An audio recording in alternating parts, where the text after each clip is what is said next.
poursuivre, nous parlons de ces cas qui a fait la une d'étoile. Walesa expose un frère sidatique. Beaucoup de gens ont parlé d'une manière ou d'une autre, dans un sens ou dans un autre. Mais moi, je parlerai sur trois volets. Le premier volet, c'est sur le plan social. Ce frère est d'abord un photographe, un homme populaire, un homme connu, un homme qui est en contact avec plusieurs personnes, avec toutes les couches de notre Église. Et parfois les gens trouvent la compassion, nous avons la compassion, il n'a pas protégé l'état sérologique de quelqu'un, sa réputation, son état de santé. Mais ils ont oublié la dangerosité de ces cas ou des actes posés par ses frères. Ses frères connaissant déjà son état sérologique, connaissant qu'il est sédatique, il s'est permis de distribuer, de contaminer les autres sœurs volontairement. Imaginez que cette sœur-là, avec votre compassion, imaginez que cette sœur-là, c'est ta propre sœur, c'est ta petite sœur, c'est ta cousine, c'est ta nièce, c'est ta tante. Est-ce que vous avez d'abord compris ce qui passe dans l'état de ces sœurs qui sont contaminées maintenant? Lui reconnaît deux, mais il y en a déjà quatre qui sont contaminés. Imaginez quelqu'un qui croit que j'ai trouvé un fiancé et le fiancé lui contamine, il lui laisse à la merci de tout le monde et quand il va faire des examens, il se retrouve qu'il a une maladie inguérissable, une maladie mortelle, une maladie pour laquelle il doit souffrir toute sa vie. Avez-vous pensé d'abord à ce que ces jeunes sœurs, cette personne est en train de passer comme les moments difficiles, connaissant ce qu'il est en train de se passer dans sa vie. Il a cru que je suis fiancé, le fiancé lui reste avec une maladie. Avez-vous pensé à la période que traversent ces sœurs-là? Pas une sœur, pas deux, mais quatre qui se sont reconnus, qu'ils ont été avec ses frères. Il avait trompé qu'ils étaient ses fiancés, il les a contaminés et les a laissés à l'abandon.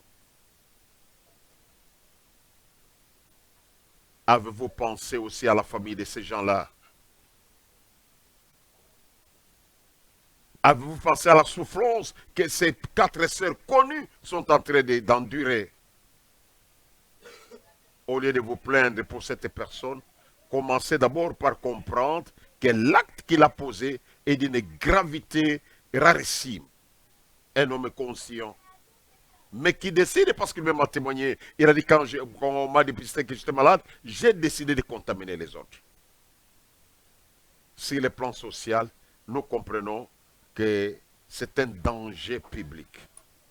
Et les dangers publics, on doit l'exposer. Les dangers publics qui est continuellement dans les mêmes actes, on doit carrément lui exposer pour que les autres puissent être informés et que même ceux qui étaient avec lui puissent aller vite, vite se dépister afin qu'ils ne contaminent pas les autres. C'est une manière de les protéger. Et sur le plan religieux, 1 Timothée chapitre 5 verset 20. 1 Timothée chapitre 5 verset 20 nous dit, celui qui a péché de tels péchés comme le frère a péché, il dit, il faut le reprendre devant tous. Parce que notre constitution, c'est la Bible. Les chrétiens ont pour constitution numéro 1 la Bible. Et la Bible nous dit qu'une telle personne, il doit être repris, exposé, repris devant tous, afin que les autres puissent avoir la crainte. Et je vais aller maintenant pour attaquer sur les plans du droit.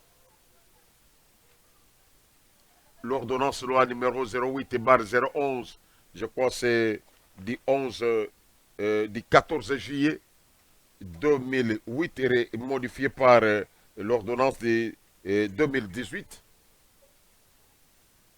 L'ordonnance la protège les gens. Et dans cette ordonnance, ça instruit que cette personne qui se connaissant avec une maladie contagieuse, s'il va contaminer les autres volontairement, cette personne s'expose au danger pénal. Il doit être poursuivi, arrêté.